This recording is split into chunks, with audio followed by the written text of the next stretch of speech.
We're going to do something different on the podcast. We're going to basically go ahead and do some reactions to comments that I thought would add like a nice little flair. Because there's a ton of comments on any post I do. Well, I shouldn't say a ton because sometimes they get right now. It's like, the content I make is not going to go viral. Like, let's just fix it. The content I make is not supposed to go viral because it's so niche oriented. Now on TikTok, which I was thinking about doing next, is going to be a different beast because TikTok content, that thing will go crazy. You'll get people who have nothing to do with barbering whatsoever, and you'll get a lot better comments. So, wild comments on there. Ain't paying more than $40 for a cut anyway. P.S. cut my hair once a week. Congrats, you fuck. Getting a fire cut for 40 is cool. 100 you bugging. Both cuts growing back at the same time. I'll pay 100 for a house call. I think this deters a lot of barbers and gets a lot of barbers doubting themselves. Because these are clients that are actually saying this. People are like, and to the logic, it makes sense, right? Both cuts grow back at the same time, but they'll pay for a $100 hair house call. Now, understand, there are people who do this, and there are also people who pay $1,000 for a house call. I don't think his logic's wrong. I kind of, when I see this stuff like this, it's like, all right, well, if you want to say that you don't, it's not, I'm not going to call him fucking broke, because I don't know the fucker, right? But at the end of the day, there's always clients for certain price points. If he just wants to pay $40, cool. There's people who's also going to pay $60, $80. Not going to be $100, right? There's also people who always say this in terms of whatever, right? 7 out of 10 barbers suck. They suck and they raise their price and produce the same results. They're late. They answer the phone calls and text while cutting your hair. The barber industry, hands down, has the worst customer service. I was in the army and tried dozens of barbers across the country and overseas. It's the same everywhere. When you find a good barber, hold on to it. All right, 7 out of 10, 70%, I guess, right? That's probably that's probably him being even nice. I can't complain with this because again, there are, I'm not gonna lie, a lot of barbers out there just are lazy. And again, you probably have to point the finger at yourself too and look in the mirror and be like, all right, am I that person? More times than not, you probably are. There's very few barbers who are actually very well taken care of, take care of their shit. I don't think any of you be listening to this fucking podcast because I probably deter all those people away. And again, those people don't want to improve their life or their business overall. So, okay, this is a good one because this is going to be customer service. Again, I'm not big on customer service whatsoever if you're a barber. Customer service in meaning there should be a standard. But for fuck's sake, you shouldn't have to go bend over backwards for just do anything for your clients just to get paid $20. I never got that. Because I think when you think in the service-based industry, you're like, oh, I got to serve this person. Barbering is just not cutting hair, though. Having all services Having all services is what makes you an ultimate, an unlimited barber and can take you to the next level. But you got to actually charge properly for those services. Hot towel shaves and hair washes, etc., are easy as hell. You want fucking $2 to $5 added on, $15. What are you charging for a haircut? $25? Really? We started losing those services when the adjustable oh my god, okay. Blame fucking technology. Fuck. When the adjustable electric clipper came out, everyone started cutting their hair at home. Dude, you're not fucking broke. Barbering is thriving. What are you talking about? What the fuck is he talking? So barbers starting charging less to compete instead of focusing on other services. The haircut and the beard only is a result of house barbers. Tradition and history are important to know how to keep.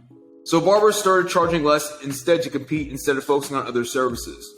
No, there's barbers who are charging more now. I don't get what he's saying about charging less. Barbering is just not cutting hair though. Okay, to his point, yes, can you do other things in barbering? Absolutely. Should you? Probably not. You should keep the damn thing simple. Because why would you have a bunch of other fucking services, learn all this stuff, and then have to buy those things to then do the services just for an extra $5 to $10 or $15? What most barbers charge. Now, I can see some people be like, well, what if you charge premium prices for extra services? You're probably using premium products. And then that cuts into, again, too, what you are actually going to be taking home. Because now you're having to go ahead and pay for more just to make more money back or make a little bit more money back. It's much more lucrative if you could make the same money off of the same pair of clippers you charge $20 for and charge $200 a haircut for.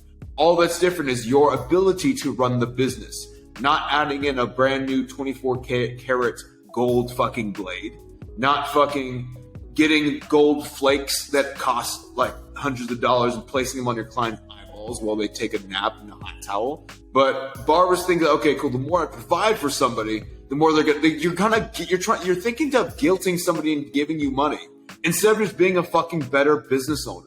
How are you gonna go ahead and guilt somebody into like, oh man, give me all the service, just give me some more money too, right? No. In fact, like, sometimes I hate getting more things. I'm like, stop giving me so much goddamn shit. I don't want this. Just give me the thing and make it really good. Like, a lot of people value quality shit. You could not tell me as a barber you're doing 15 services and that any one of those are actual quality. And do not tell me that you do a quality facial service using, what was it? Now it's level 3? What it used to be, what were they fucking called? Where A-Rod was on the team and everything like that. Elegance. Some Elegance face wash, right? Because I use that damn thing. That thing was fucking cheap as hell, right? You can't tell me that. Thank you. I've always seen this. I see barbers with menus like Cheesecake Factory and think, exactly? It's like, dude, what the fuck is the point of you at doing all these services? They massage, pedicures. I need to get a pedicure and a manicure, actually, ASAP. Haven't had any fucking time.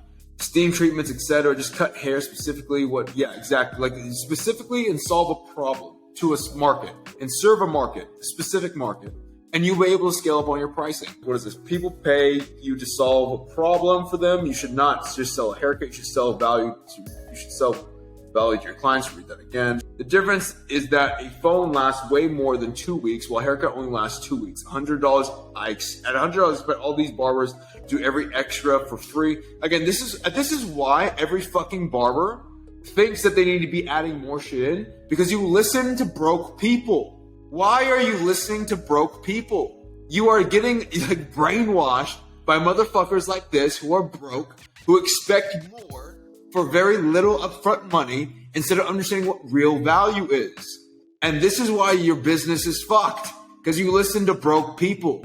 At $100, I expect all these barbers to do every extra for free, like black mask, hot towel, beard, etc. Because if you make people pay $100 while still doing like a $20 barber, you straight up scamming people. Tell me where the scam is.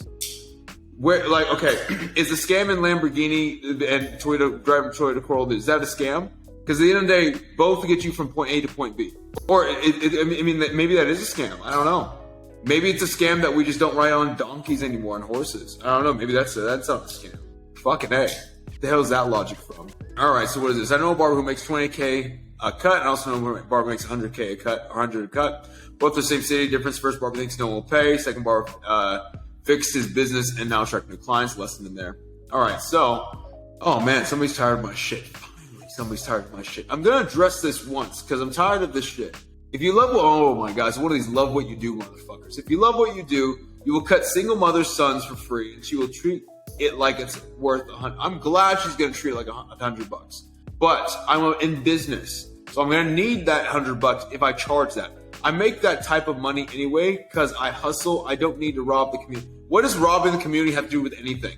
Nobody is putting a gun to anybody's head to get a haircut from you. And barbers think this shit all the time. Oh, I'm gonna feel bad because, like, what about my people? You're okay, dude. Like, you're not holding them hostage. You're not forcing them to fucking pay you for the haircut. All you're doing is generating new clients into your business, funneling the people who don't want to pay that out, and scaling the price and scaling the business up. It's not like you're going over here to your current clients, but you're gonna fucking pay me. Nobody does that shit. Yeah, I don't know why barbers actually get this. It's a dumb fucking, like, think of the dumb logic this really is. You really think some motherfucker's going, every barber, like, you better fucking pay me. You better stay in my fucking business. No. And if they do, they're a fucking weirdo. And they definitely don't have a good business. What's the obsession of having men pay for $100? I feel it is pretty, like, it is an obsession. Or, oh no, what's the obsession of having men pay $100? I mean, like, for barbers, that's like the golden standard. Everybody, like, I feel like everybody has that, like, that's a high goal, right? To grow your business, you attract higher paying clients. All right. Do you realize there was more money in selling courses, convincing people to buy a pipe dream if he was making $300 an hour, you really think he would have quit cutting hair? Yeah, because, like, again, too, I knew I could have, like, go ahead and kept on scaling up. To be quite honest, Did I enjoy? Like, I never enjoyed cutting hair. Like, I don't know what makes it so difficult for people to understand. I hated barbering. Like, I love the fact of what it provided for me, but I actually hated barbering. It was not fun I was not like somebody. I'm not one of those people who was like, if I would do this for free. I remember them like, what? I don't even want to do this for money. Like, I have to, right? I have to do this. This is my only thing I have. I think I would do this for free if I could. They're fucking weirdos to me. I'm like, dude, I don't want to be standing for a fucking hour talking to somebody who's actually kind of annoying that I have to like force conversation with, right? This doesn't sound like something I would want to do for free at all. And if you feel like you do, you're kind of being a little self-righteous prick. Like, you kind of want to you're kind of doing this thing to like look good in front of everybody else, right? Oh man, I'm such a better person because I would do this for free. Good for you. I'm going to make sure I get paid, right? So yeah, I wanted to make sure I went ahead and got out. And then guess what? I actually didn't even go into the running a program. I actually was going into running a media agency. You can listen back to like old podcasts. I actually tried to start a media agency for like 6 to 8 months, which flopped. It didn't do good, right? But what ended up happening was everybody was still like, there's barbers still hitting me up to like work with me to get like mentorship. Because I was still doing some podcasts. People just kept like, hey, can I work with you? I'm not really taking clients, so I'm not really working with barbers. And people insisted. And I was like, all right, cool. And I just kept on working with barbers, getting better and better results. And it kind of grew organically that way. Like, it was never like, oh, I go plan. I'm going to go ahead and like, I'm just going to drop out and like, I'm going to sell everybody a fucking dream. Like, yo, first of all, I was charging $150, right? Like, I think, well, obviously this person doesn't know that. But I was charging $150 a cut, right? Wasn't like I was like I could see a very valid point. If I was not doing the thing, absolutely. And I actually never said that like the $20K per month thing until I produced barbers who are making $20K a month. You can go back and like look at a timeline of any marketing I've ever done. There was a certain time when I actually started vocalizing making $20K a month, right? I never said that prior because I never got that result myself. The highest I've ever made was $18K a month, and I spent $18K in that month. I was typically around maybe the $13 to $15K range. I was never like trying to push it like far like that because I wanted to scale back my time. So I'm not gonna sit here and like be like not transparent about things. Like, yo, like I if I did something, I'm gonna say it, but if I didn't do something, I'm not gonna claim it. And like at the end of the day, if I was never making $300 an hour cutting hair. I don't know where that number came from at all. More barbers need to invest in higher quality. Oh, this is the one I think I wanted to get into. Here's a good one. More barbers need to invest in higher quality fit outs. I think he's trying to say outfits. To invest in higher quality or to attract the clientele they want, and no client with money would go to a barber charging less than $50 for a haircut. That's only my opinion, though. Okay, I want everybody listening to this to go to Zara and take this man's advice. Cannoli and Co. Barbers advice. I want you to go to Zara and buy yourself a nice fit. Then on top of that, I want you to go ahead and raise your prices up to at least $75 or $100 starting tomorrow, everybody. I want everybody to see just how dumb of an idea this is. What correlation does dressing nice and charging more does that ever have on getting new clients and being able to retain more clients? I could maybe see like if you are one of those barbers who wears flip-flops, dude, like, okay, grow the fuck up. You're wearing flip-flops and like a tank top in the shop, grow the fuck up. Run this a little bit more mature-wise. Actually wear just some like jeans, shoes. Like I just wore simple skinny jeans when skinny jeans were in. Skinny jeans, Vans, and like a vintage tee. My fit daily when I cut hair, right? As long as you're not wearing fucking slides, fucking basketball shorts, and a tank top and smell like weed, you're pretty much solid. But this sounds like the most stupidest idea I think I've ever seen. Barbers actually, the thing is like barbers actually think this is real. Barbers think there's some backing on this. And like, look, should you be more professional? Absolutely. But I don't think I 100% do not believe that this is ever going to get you to get more clients. And if you do think that way, please try. Because I'm willing to bet you that is not going to help you. It's going to fuck you more than anything. Hey man, used to follow you for some awesome barber content. Now it just seems like you're trying to sell a course like every IG influencer. Well, my guy, like, look, at the end of the day, This is called marketing, and this is also called educating an industry that's fucking blind as hell, right? I just so happen to also have a program that I said like actually grows very organically itself through word of mouth. But yes, like again too, do I want to make people aware? It's just like any business. If you're in a business, what are you going to tell me? Since I have an online program, do not market your business. That's what you're doing as a barber. Like again too, if you have a business as a barber, you want people to know about your business. People need to know that you are in business, the results you get, and everything of that sort. So again too, if I'm just going ahead and educating people, I have a program, I don't get that. Now, if I'm over here being like Ty Lopez, maybe, and I'm putting out like a million different courses and they're all dog shit, okay, I could see that point, right? All right. So this one is like, what is your why? Now, a lot of bros try to like, when I got started, my main motivation, my passion, what I want to do. Through at some point, I had to realize, though, at some point I had to realize people take care. I had to take care. I had people take care of, make a living, blah, blah, blah, blah, blah. Okay, so, bro, shut up. Here we go. As long as primary focus of making money is not prioritized over integrity of profession, it's a business. What do you expect? Like, oh my God, this is some swag bully. I was gonna say, if he's a barber, okay, if you are a barber, why would you not want to go ahead and focus on the business? Like, I don't get why it's like the integrity of the profession. The integrity, it's a business. What integrity do you want me to go ahead and do, right? Shit, where's money? Very good, but you should not save money. Okay, here's a good one. Very good, but you should not save money in the bank. You should keep your liquid savings elsewhere. The reason the rich get rich and the poor get poor is the poor save and the rich invest. You can't cut hair forever. You don't cut, your money doesn't grow because you won't have money to save. Cash flow, oh my God. So this is a guy that just read fucking Robert Kiyosaki one time and it's like all of a sudden, please, do not be one of these fucks that reads Robert Kiyosaki's book one time and then all of a sudden thinks you know investing, please, right? I don't even think I know investing at this point in time. I don't even try to know investing like that. But I do know what is the FDIC insures. The FDIC insures every single bank account up to $250,000 inside of that bank. So the federal government insures you up to $250,000 in your bank. Why would you not keep it there? Because guess what? You're measly, like, again, too, if you're a barber, we all have that we all used to have that cash under, like, I don't trust the banks. Okay, Mr. Conspiracy Theorist, get out of the fucking, get your tinfoil hat off, okay? Understand that the government, like FDIC, the federal government, does insure up to $250,000. So, again, if you have above that, yes, maybe you should put into other things. Maybe separate business accounts, not business accounts, because like it doesn't. The FDIC, like, it'll be under one bank, so maybe go open it up at a different branch of bank, and then you could go to another $250,000. But if you have $5K, you're fucking good. By the way, what is $5K going to get you in terms of investments?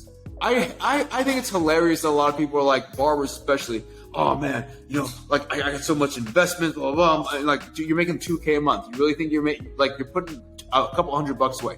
If anything, your money's served you best with it just being in the bank account so that you can make moves and make investments, whether it be education or whether it be whatever else you need to go ahead and get yourself ahead.